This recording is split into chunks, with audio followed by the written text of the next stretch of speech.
Madame, Monsieur, bonsoir. Vous êtes sur Al24 News. Vous regardez Cap sur l'Afrique, votre rendez-vous hebdomadaire avec les questions africaines.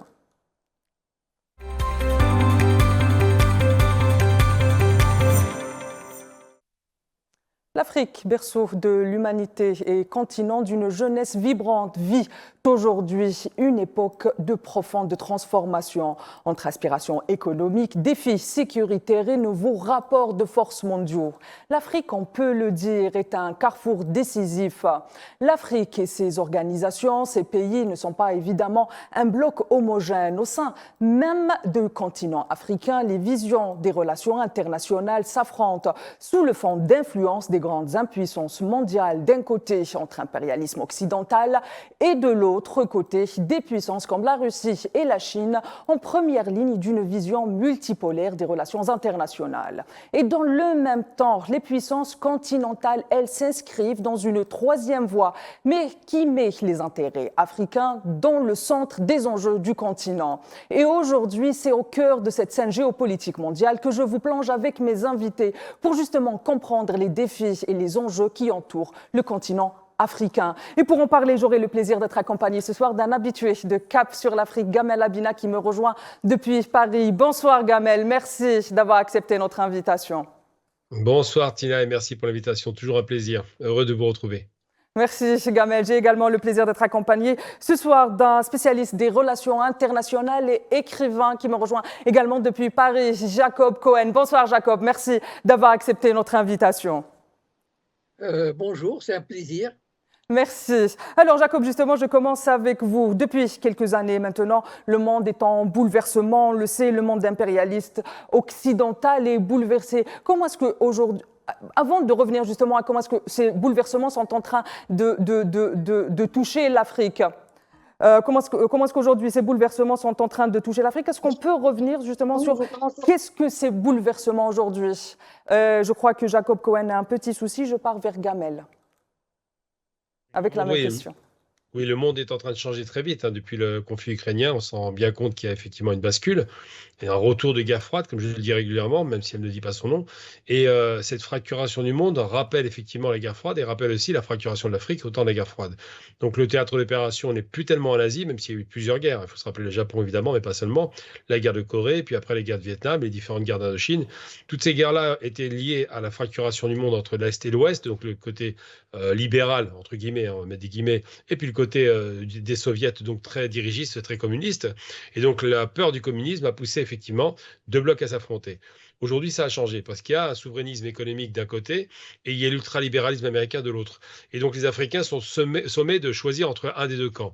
On les pousse souvent, on crée des guerres artificielles, comme ça a toujours été le cas, mais on se rend bien compte effectivement que la donne a changé. C'est-à-dire que l'Afrique maintenant doit choisir un camp, choisit le camp qui l'intéresse, elle a expérimenté le camp occidental qui ne lui a pas permis de se développer, surtout les anciennes puissances coloniales, particulièrement la France, et elle a le camp de l'Est, donc la Chine, qui est déjà très présent depuis 20 ans en Afrique, 25 ans même, les Indiens, on sait aussi, les Russes qui commencent à émerger, les Iraniens dont on ne parle pas beaucoup mais qui sont très présents, et évidemment, c'est ce nouveau camp de l'Est reconstitué, même si l'Inde n'en fait pas partie, donne à l'Afrique un espoir de développement, puisqu'il se trouve que ces pays qui étaient aussi des pays sous-développés il y a encore 60 ans, aujourd'hui sont des pays qui comptent en termes de puissance économique, dont la plus grande puissance économique aujourd'hui consacrée en 2030 sera la Chine.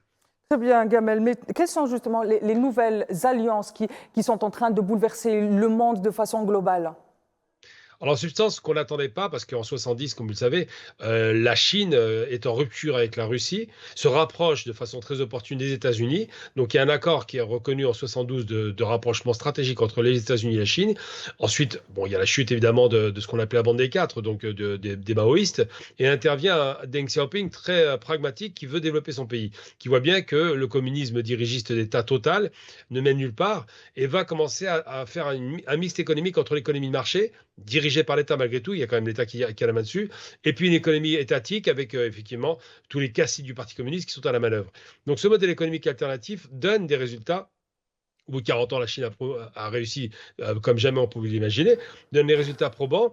Et les Africains qui voient bien que la Chine est une ancienne puissance qui a été effectivement colonisée, qui a été atomisée, qui a subi les guerres de l'opium, qui a été humiliée. C'est quand même un empire considérable, l'empire du milieu, qui du jour au lendemain a été mis quasiment à genoux par tout un tas de puissances coloniales. On parle beaucoup évidemment des Anglais, mais il y a aussi les Français, les Hollandais, les Portugais. Enfin, on a tout un tas de pays comme ça européens qui vont prendre la Chine, qui vont la dépecer littéralement avec tous ces comptoirs qui vont s'installer, qui vont l'humilier, qui vont réduire l'empire du milieu à un empire quasiment de confetti. Et quand la Chine revient avec le communisme, elle va se reconstituer et la réforme communiste de Deng Xiaoping va conduire à une Chine très puissante. Donc aujourd'hui, l'Afrique s'intéresse à cet État-continent littéralement.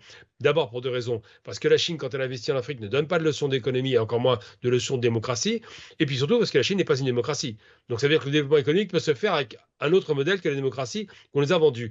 Donc tous ces éléments font qu'aujourd'hui le monde est fracturé, que l'Occident est considéré comme un Occident déclinant, décadent pour certains, et que l'Orient, en l'occurrence le Grand Orient, je veux dire l'Orient dans le sens noble du terme, que ce soit la Russie en passant par la Chine, l'Inde et les pays émergents, sont des pays qui ont montré leur réussite indépendamment des dictateurs occidentaux et de la Banque mondiale, du FMI, de tous ces conseils qui sont imposés de façon très violente. Donc c'est ce qui fait qu'aujourd'hui l'Afrique voit bien qu'il y a d'un côté des pays anciennement colonisés qui sont développés et qui sont prêts à travailler dans un partenariat gagnant-gagnant, et de l'autre côté, des pays qui n'ont jamais tenté de développer l'Afrique, mais qui continuent à se servir des richesses sans pour autant améliorer l'ordinaire des citoyens africains.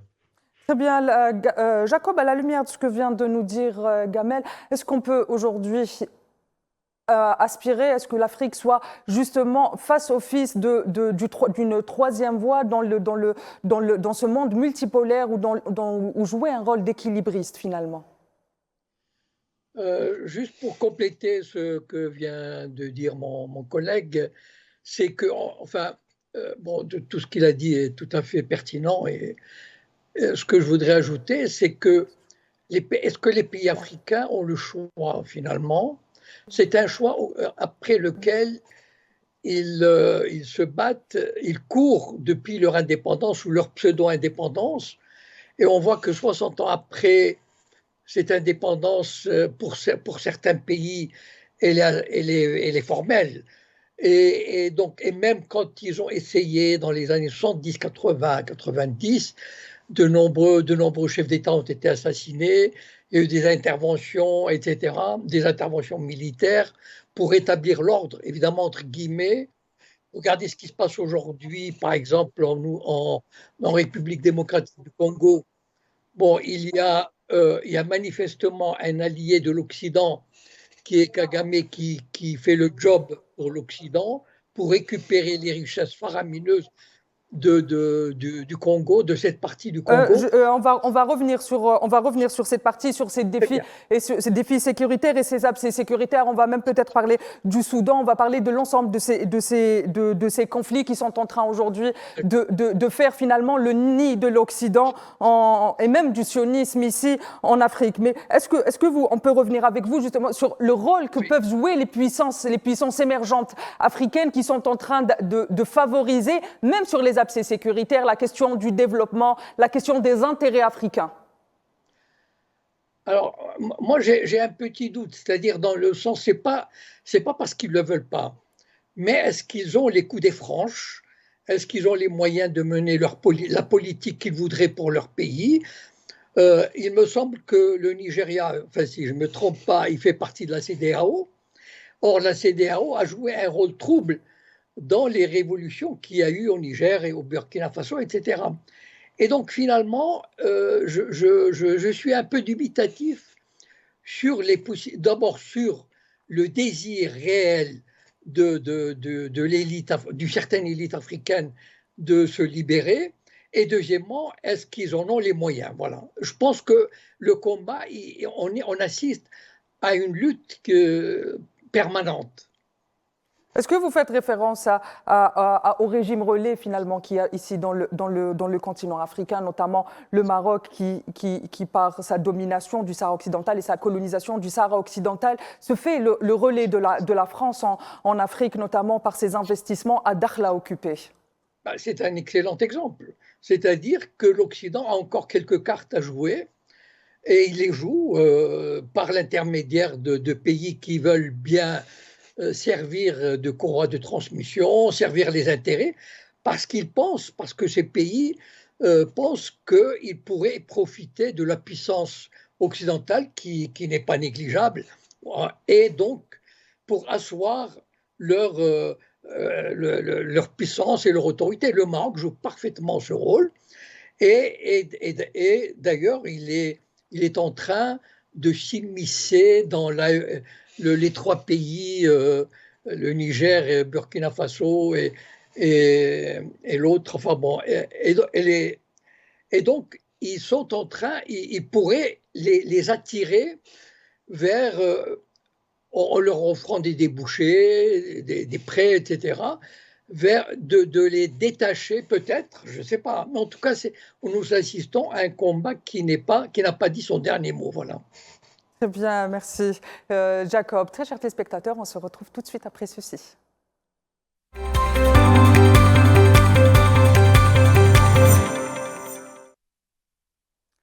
Chers téléspectateurs, bienvenue dans ce nouveau numéro de Cap sur l'Afrique. Bien évidemment, l'Afrique est au cœur des enjeux, mais aussi elle a des défis auxquels elle doit faire face, les mutations géopolitiques, mais aussi le changement climatique, l'intégration régionale et les combats des forces et des puissances pour avoir plus d'influence en Afrique. Je viens vers vous, Gamel Abina, on va parler un peu de transformation sociale et culturelle aujourd'hui. Jacob a commencé à en parler justement de ces transformations qui sont en train de servir de relais à l'impérialisme occidental, notamment l'ancienne puissance coloniale, la France, en Afrique. Est-ce que vous pouvez justement nous expliquer comment est-ce que ces régimes relais aujourd'hui servent de terreau pour le maintien de l'Afrique sous la servitude, qui est une servitude, si je peux me permettre, néocoloniale? Oui, tout à fait. Il n'y a pas de servitude volontaire. On a placé des dirigeants en 60 pour les majorités qui étaient plutôt, pour certains indépendantistes, mais plutôt soumis à l'ancienne puissance coloniale. Beaucoup d'anciens caporaux qui ont été placés par De Gaulle, il faut être très clair. Ensuite, il y a la question de la France-Afrique avec les réseaux FOCAR qui sont mis en place très rapidement. France-Afrique, ça consiste à faire quoi? À pseudo-acheter des matières premières tout en conservant une mainmise sur l'économie du pays par le franc CFA, on le sait. Là, ça vient d'être évoqué. La CEDEAO, qui a été fondée d'ailleurs par des pays qui n'étaient pas nécessairement français. Il y a aussi des anciennes puissances qui étaient occupées par l'Angleterre, comme on le sait par le Ghana ou surtout le Nigeria, qui sont des grandes puissances, mais enfin particulièrement le Nigeria. Mais ce qui se passe, c'est que ces relais, effectivement, il y a des pays au relais. Bon, on sait que le Maroc a toujours été allié de l'Occident, il n'y a pas de surprise là-dessus. On voit aujourd'hui, par exemple, que la France a dit qu'elle allait revenir dans le Sahel, donc le Mali, Burkina, Niger, les pays de l'AES, en passant par la porte du Maroc, qui a fait une proposition, effectivement. Alors, le Maroc est plutôt dans une démarche économique de dire, si vous bossez avec nous, on vous ouvre Dakhla par le Sahara occidental. Donc, ça donne un débouché sur l'Atlantique. Ce n'est pas très utile, en vérité, d'avoir un débouché sur l'Atlantique pour des pays qui produisent des matières premières qui seraient plus intéressantes en Europe, mais il n'en demeure pas moins que c'est ce qui est proposé. Et la France n'a pas fait mystère de cela. Quand elle reconnaît la souveraineté du Sahara par le Maroc, elle reconnaît aussi la possibilité de travailler avec le Maroc sur les infrastructures, comme le TGV qui va être étendu, comme de grands investissements sur le phosphate. Donc ça, c'est un des pays relais. Il y a d'autres pays, on se rappelle de l'affaire de l'introduction de force et de façon très, très calamiteuse par Moussa Faki, qui a voulu introduire l'entité sioniste en Afrique en étant membre observateur, ce qu'elle a été à une époque du temps de l'OUIA. Sauf que l'Union africaine, c'était une union qui était voulue par Kadhafi, et dans ses statuts, évidemment, on leur refuse les pays qui pratiquent le racisme, en l'occurrence à l'époque l'Afrique du Sud, et puis surtout les pays qui pratiquent le colonialisme, comme c'est le cas de l'entité sioniste. Donc tout ça pour dire que cette façon de passer par la petite porte, c'est une façon de fracturer l'Afrique. Et historiquement, l'Afrique a été au début, dès le démarrage de l'indépendance, plutôt pro-israélienne parce qu'effectivement, eux envoyaient des coopérants pour donner l'impression qu'eux-mêmes s'étaient décolonisés de l'Angleterre. Il y a un artifice, évidemment, n'expliquant pas qu'en vérité, ils allaient à contre-courant de la décolonisation en étant une puissance coloniale occidentale. Mais est-ce que, Gamel Abina, est-ce que vous faites référence là à l'Afrique qui était sous domination coloniale? Parce qu'on le sait, par exemple, en Afrique du Sud, de l'apartheid, mais tout de suite après la fin de l'apartheid et les indépendances, des figures de l'indépendance comme Kwame Nkrumah ou encore Patrice Lumumba, etc., en Algérie également, se sont mis à l'encontre de cette entité sioniste et se sont mis dans les statuts même de l'OUA, de l'Union africaine. Il est clairement dit que les organisations se tiennent aux côtés des peuples en lutte pour leur indépendance du joug du colonialisme. Oui, mais justement, les sionistes sont présentés comme étant, comme étant une population qui se libérait de la colonisation anglaise. Donc, bon, Nkrumah, évidemment, non. Évidemment, Ben Bella, ça va de soi, non. En Afrique du Sud, ils étaient sous contrôle colonial puisque c'était l'apartheid. Mais je parle des pays nouvellement décolonisés qui ont effectivement prêté une oreille favorable aux sionistes. Alors, souvent des pays qui ont été le fruit de coups d'État. Vous me parlez évidemment de Lumumba qui a été assassiné. Bah, le type qui le suit va du côté des sionistes. Donc, il y a des contre-révolutions qui s'installent rapidement. Pour la plupart d'entre elles, voulues par l'ancienne puissance coloniale française ou anglaise, et ces contre-révolutions sont favorables aux sionistes. Jusqu'en 67, ça se passe bien. Après 67, il y a des questions qui se posent par rapport à l'OUA, en l'occurrence, l'ancêtre de l'Union africaine, et puis après 73, ils ont bien compris que Israël n'est pas une puissance de paix et encore moins une puissance décolonisée, mais une puissance offensive occidentale dans une région où elle est illégitime. Et c'est en 73 qu'il y a une rupture. Et là, depuis les années 2000, les sionistes reviennent par la petite porte, encore une fois en proposant de la coopération dans le domaine sécuritaire, énergétique, pharmaceutique. On a tout un tas de domaines dans lesquels ils se positionnent pour séduire les différents pays. Aujourd'hui, on a combien de pays? On a la RDC qui est en train de trembler actuellement, mais qui est pro-sioniste. On a le Kenya, le Ghana, la Zambie, le Cameroun, qui ont adopté une posture pro-sioniste. Après, on a des pays entre deux. Vous parliez de Paul Kagame qui est à l'origine d'ailleurs du M23 qui va renverser sans doute la RDC, le pouvoir de RDC. Bien que Paul Kagame a pris fait et cause pour les sionistes. Donc il y a des alliances qui se font de façon très opportune. Le Soudan, c'est pareil. Il était pro-palestinien, mais avec la chute effectivement de Bachir et du duo qu'il avait avec Hassan Tourabi, eh bien, une fois qu'ils ont chuté, les Soudanais, on leur propose de sortir de l'État-terrorisme tout en reconnaissant l'entité sioniste et ils finissent par signer des accords, ces fameux accords d'Abraham qui sont les accords de la honte, uniquement par un chantage. Donc c'est vrai que ce changement de paradigme se fait à la faveur de quoi? À la faveur de rapports de force qui sont installés et à la faveur de rapports de séduction. Il y a à la fois la force et la séduction. Très bien, Gamel. Donc, vous parlez justement de guerre, de guerre des révolutions ou de contre-révolutions qui viennent bouleverser le destin de l'Afrique, qui était le destin de l'anti-impérialisme. Je viens vers vous, Jacob Cohen, justement sur ce point de la contre-révolution. Est-ce qu'aujourd'hui, justement, l'Afrique est au cœur de ce que Gamel a qualifié de contre-révolution? Et est-ce qu'on peut parler finalement d'une guerre occidentalo-sioniste contre les souverainetés africaines qui sont de plus en plus imposantes et présentes dans l'échiquier géopolitique mondial? Bon, je crois qu'il y a deux camps qui se dessinent de toutes les façons dans les relations internationales globales, c'est-à-dire le camp occidental et, disons pour simplifier, les BRICS, avec les pays qui les soutiennent. Et bon, je pourrais mettre la Turquie dedans et l'Iran, la Turquie surtout qui est très active en Afrique. Et donc, il y a soit deux politiques, disons, qui s'opposent, et chaque camp a ses jouets, ses personnages, ses intérêts, etc.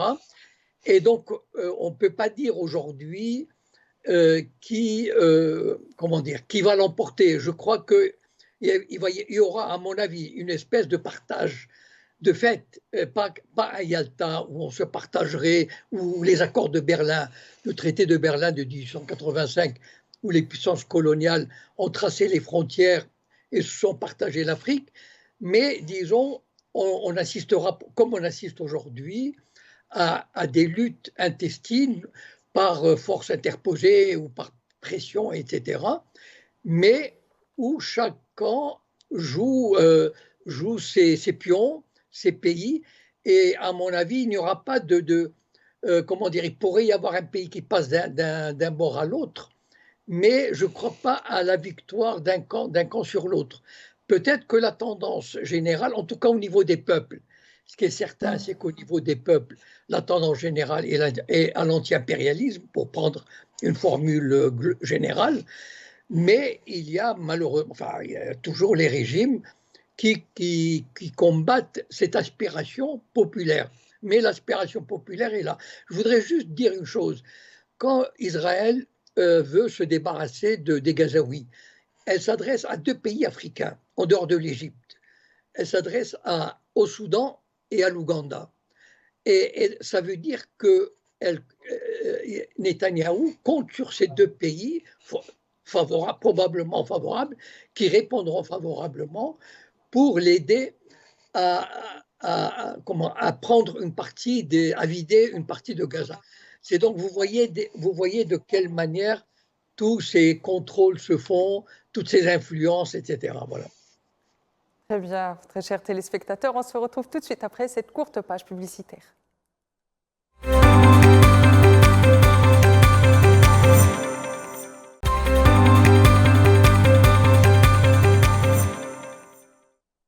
Très chers téléspectateurs, bienvenue dans ce plateau de Cap sur l'Afrique. Ce soir, on essaye de décortiquer l'Afrique à la lumière des grands enjeux et des grands bouleversements géopolitiques mondiaux et de ce qui est qualifié par bon nombre d'experts de guerre occidentalo-sioniste à l'encontre de l'Afrique. Je viens vers vous, Gamal Abina, à la lumière de ce que vient de nous dire justement Jacob Cohen, qui a fini par dire que finalement l'entité sioniste aujourd'hui a des relais ici en Afrique sur lesquels on peut compter. On va revenir un peu dans l'histoire pour parler de ce fameux projet d'expansion sioniste ou même d'établissement de cette entité sioniste qui avait des visées africaines, n'est-ce pas?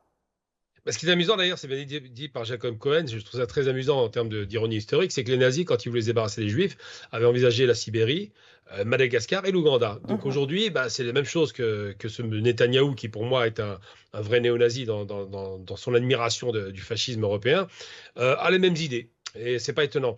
Donc oui, est-ce que la problématique de cette offensive sioniste sur l'Afrique, c'est qu'ils ont des besoins considérables en matières premières. Ils ont déjà du pétrole et du gaz, on le sait, même si c'est pas révélé. Les gens le cachent, mais il n'y a pas que cet immense gisement au large de Gaza, le Léviathan, qui est une des réserves. Il y a d'autres réserves de gaz et pétrole en Palestine qui ont été exploitées de façon très discrète.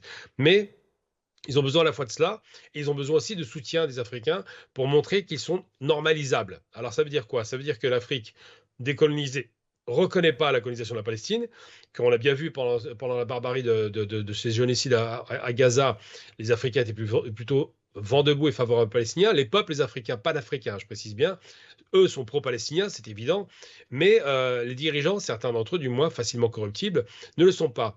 Donc quand vous posez la question de cette offensive, il ne faut pas oublier une chose, c'est que quand Israël va intervenir en Afrique, au Soudan par exemple, elle va obtenir la partition du Soudan entre le nord et le sud, et avec des guerres civiles qui ne s'arrêtent plus d'ailleurs.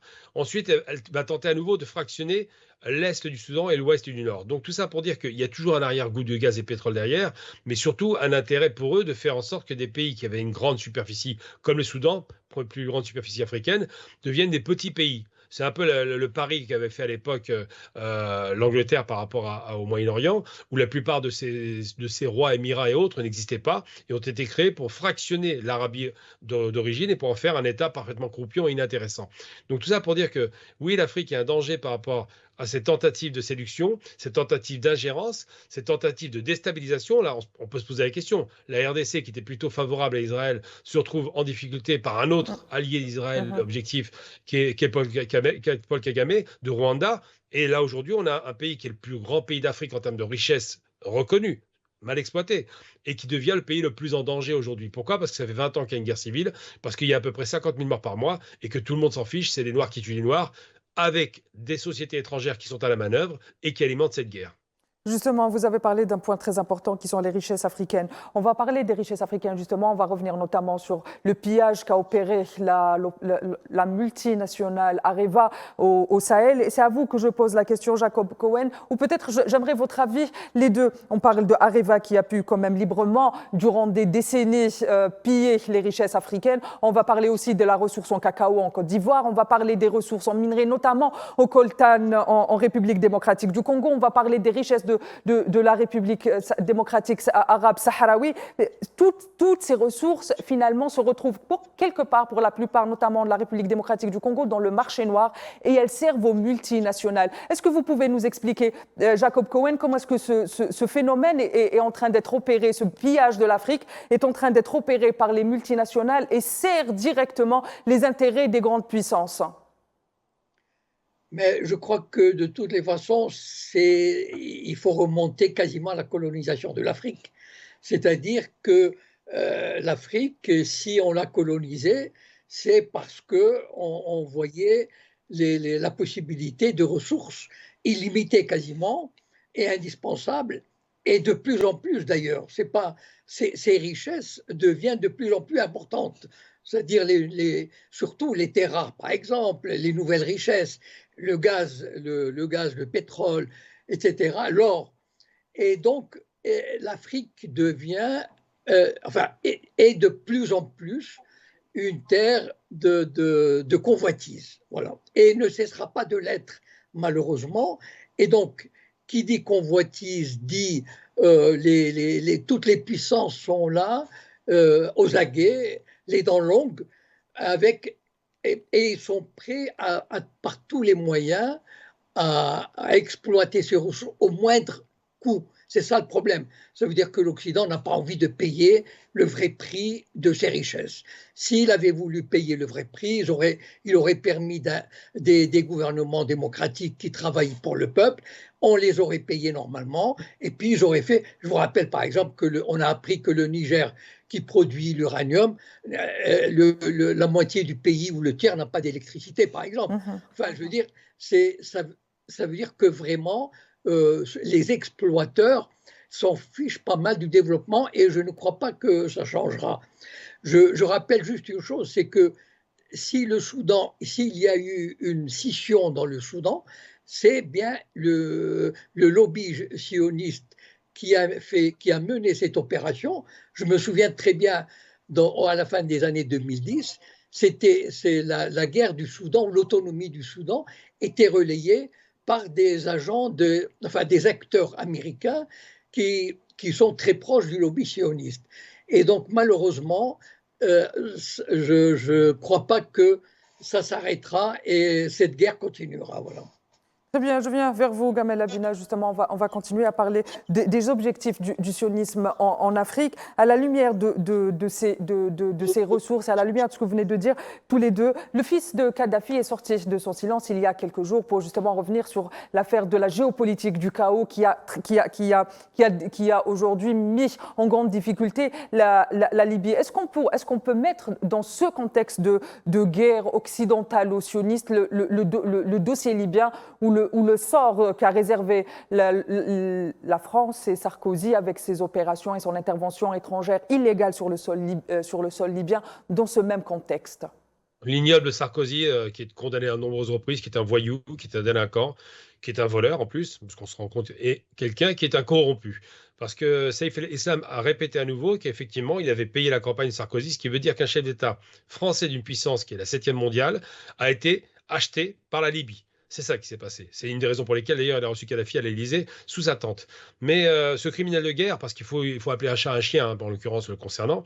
On va essayer de ne pas insulter les gens, on va essayer de ne pas les insulter, Gamel. Et on va rester sur les enjeux géopolitiques de notre émission. On ne va pas rentrer dans le même jeu que l'Occident à qui on refuse de ressembler.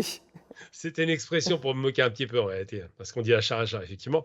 Donc ce monsieur est un criminel de guerre, c'est indiscutable. Il est poursuivi d'ailleurs, et c'est à la faveur de ce procès qui est ouvert depuis quelques jours que Saïf el-Islam revient dans la manœuvre. Il faut savoir que d'ailleurs, Kedine, qui est un des éléments qui avait accusé Sarkozy d'avoir touché de l'argent, s'est rétracté et on s'est rendu compte qu'il y a eu des pressions, effectivement, et qu'une des responsables de ces pressions a été poursuivie à son tour pour faux témoignage. Donc, réellement, dans cette affaire-là et dans de multiples affaires, on a des gens qui sont à la manœuvre et qui sont à manœuvre et qui, une fois qu'ils voient qu'ils ne sont pas servis dans leurs intérêts, en l'occurrence 10 milliards de dollars qu'avait promis Kadhafi d'achat de centrales nucléaires et autres avions de combat à la France, ont été annulés et la France est vengée.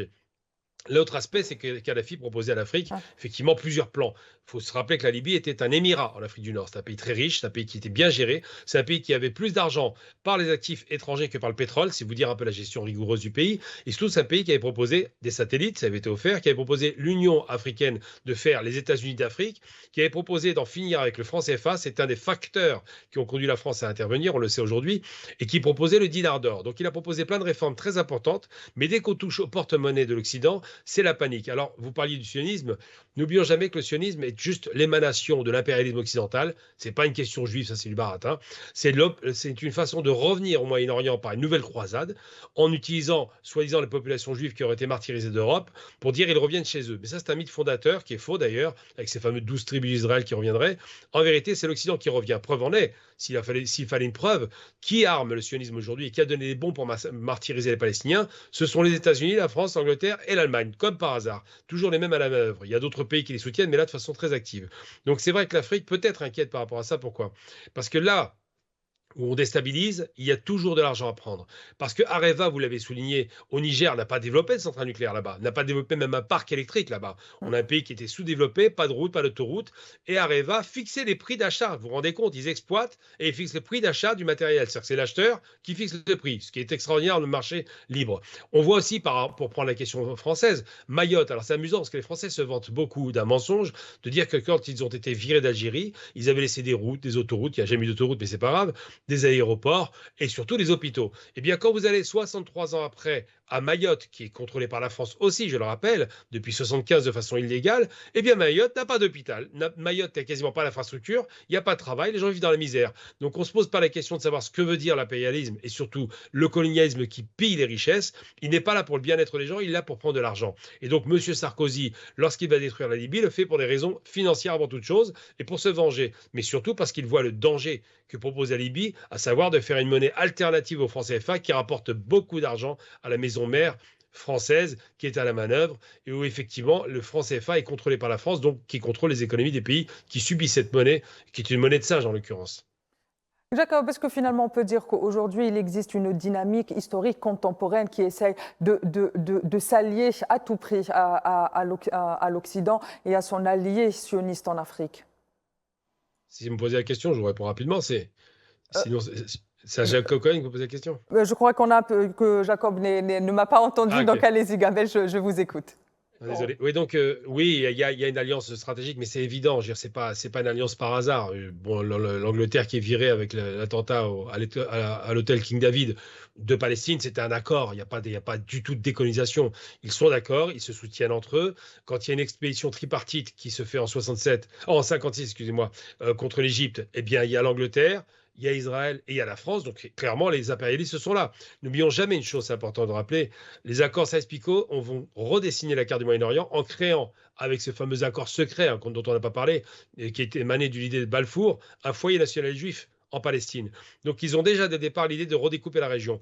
J'ai du mal à croire que les juifs qui sont installés là-bas, qui viennent de l'Holocauste, vont à ce point être ingrats pour virer les Anglais par la force. C'est un accord qu'ils ont passé entre eux, mais ils sont toujours à la manœuvre. C'est bien l'Occident qui est à la manœuvre. Aujourd'hui, il y a le patron de tout cela, c'est les États-Unis. C'est vrai, c'est eux qui sont devenus le garde du corps d'Israël, mais il n'en demeure pas moins que les manœuvres qui sont faites là-bas sont faites par l'Occident. Il n'y a pas d'impérialisme sans sionisme. Il n'y a pas de sionisme sans colonialisme. Tout cela, c'est le même élément d'un même moteur qui régit les principes occidentaux, à savoir contrôler les richesses du monde, réduire les peuples à l'esclavage comme ils l'ont fait, et surtout piller les richesses de ces pays qui ne peuvent pas se développer. Très bien, Gamel. Jacob, est-ce que vous m'entendez? Oui, oui, oui, très bien, oui. Très bien. À la lumière de ce que vient de nous dire Gamel Abina, est-ce qu'on peut revenir brièvement sur le cas Sinsal et l'inscrire justement dans le cadre de cette dynamique sioniste qui vise à diviser l'Afrique et à diviser surtout les pôles de résistance face à l'impérialisme et ses alliés sionistes en Afrique, et même dans le monde arabe et dans le tiers-monde de façon globale? Je voudrais juste apporter une précision. Vous savez, quand on me demande comment ça se fait que l'Occident appuie aveuglément Israël dans son génocide à Gaza, etc. Mais tout simplement parce que c'est un chien de garde d'une valeur inestimable. Voilà. Et s'il l'a fait depuis 1956 quand même. Je rappelle, la première guerre d'agression, c'était contre Nasser en 1956. C'est dire que ça remonte à loin. Et les États-Unis ont découvert avec admiration en 1967 quel chien de garde ils pouvaient financer et armer. Sauf que ce n'est pas seulement au Moyen-Orient, mais c'est en Afrique. Et donc, bon, je ne vais pas revenir sur les différents points, mais c'est vrai que Israël a construit des bases solides et de coopération avec des pays clés comme l'Éthiopie, le Kenya, l'Ouganda, le Maroc, l'Égypte, et donc peut-être d'autres pays que je n'ai pas en tête. Et lui, Israël joue le jeu, comment dire, du bâton en Afrique, c'est-à-dire pour l'Occident, c'est-à-dire de préparer le terrain, de mater les régimes, de leur faire valoir le savoir-faire israélien en matière de renseignement, en matière de lutte contre les insurgés, etc. Et donc, pour le moment, Israël a un rôle important, Et donc, la division ou les luttes comment dire, pas intestines, mais interétatiques entre le conservatisme, le progressisme, etc., je n'en vois pas la fin, vu les intérêts en jeu et les acteurs qu'ils mettent en avant. Voilà. Très bien. Est-ce qu'on peut revenir 2 minutes avec vous justement sur le cas Sansal? Est-ce que vous l'inscrivez justement dans le cadre de cette dynamique sioniste qui vise à annihiler les peuples africains? Ah mais bien sûr, enfin, pour moi, c'est une victoire enfin, extraordinaire dans le sens, enfin très importante. C'est-à-dire, bon, c'est vrai que, vous savez que le Maroc, enfin en tout cas le roi Hassan II, depuis 1961, avait une grande admiration pour le Mossad et Israël était chez lui quasiment au Maroc. Il a même officialisé en 1986 en recevant Yitzhak Rabin et Shimon Peres en pleine intifada.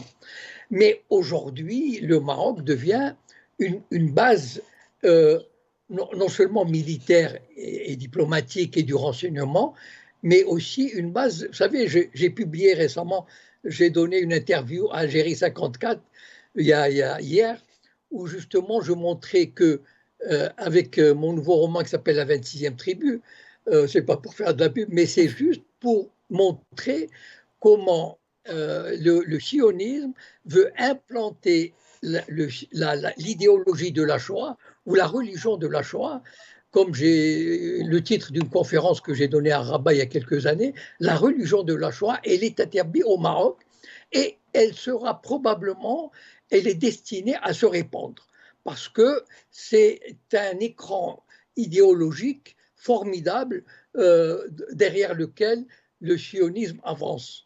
Et on peut s'attendre à un développement de cette idéologie. Et il faut le dire, si on peut mettre l'accent là-dessus, c'est très important. Très bien, Gamal Abina, brièvement, parce qu'on arrive à la fin du temps qui nous est imparti, on revient sur une autre affaire qui est le prix Goncourt de cette année. Les critiques français, les critiques littéraires français parlent d'un prix littéraire qui est politique et éminemment politique, qui est relié à l'Élysée. Cela dit, est-ce qu'aujourd'hui on peut dire que ce prix qui a été attribué à Kamel Daoud est une façon, encore une fois, de l'Occident de vouloir donner des leçons à l'Afrique ou au tiers-monde dans sa façon de guérir ses plaies, dans sa façon de voir l'histoire, mais aussi pour détourner des crimes coloniaux odieux de la Ve République dans le tiers-monde, et en Afrique en particulier. Brièvement, Gamel. Vous savez, très rapidement, d'abord, ce prix Goncourt est ignoble parce qu'on sait que c'est une arnaque, hein, ce Sansal a volé une histoire. Kamel Daoud a volé une histoire. Ensuite, on a toujours des goumiers comme ça, de la plume, qui vont faire les intéressants. Il faut être très clair là-dessus. Le démarche de prendre des gens qui vont avoir une production littéraire africaine, anti-algérienne en l'occurrence, c'est une démarche qui est très connue, c'est une façon de décrédibiliser le camp d'en face et c'est une façon de dire, vous voyez, il y a des gens chez eux qui sont d'accord avec nous.